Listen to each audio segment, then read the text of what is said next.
Hello अस्सलाम वालेकुम, welcome back to the video. पिछली वीडियो के अंदर हमने देखा था कि डेव सी प्लस प्लस को डाउनलोड किस तरह करते हैं।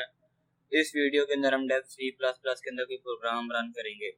ये हमारा डेव सी प्लस प्लस है। अब यहाँ से इस तरह सर्च करके डेव सी प्लस प्लस को ओपन कर सकते हो। सबसे पहले हम इसकी हेडर फाइल लगाएंगे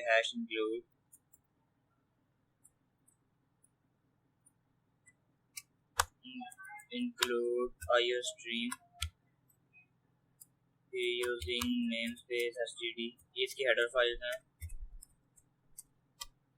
std और int name। इसके अंदर सबसे पहले हम प्रोग्राम प्रिंट करेंगे। इसके अंदर आपने ब्रैकेट्स का खास ख्याल रखना है। जिस तरह हम यहाँ पे करेंगे सी आउट, ये प्रोग्राम प्रिंट करने के लिए सी आउट यूज होता है। हेलो वर्ल्ड,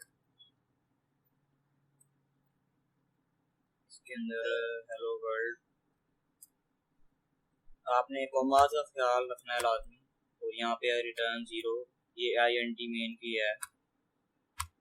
फिर आपने F11, आप F11 से भी कर सकते हैं। उसके बाद आपने यहाँ से क्लिक कर सकते हैं और हमारी आउटपुट स्क्रीन पे देखें आपको हेलो वर्ल्ड प्रिंट नजर आ जाएगा। हम हेलो वर्ल्ड की जगह welcome to C plus plus भी करके देखते हैं। सी प्लस प्लस इसको रन करते हैं। देखें, आप देख सकते हैं welcome to C plus plus screen के ऊपर आ चुका है। अब हम मिलते हैं अपनी नेक्स्ट वीडियो में।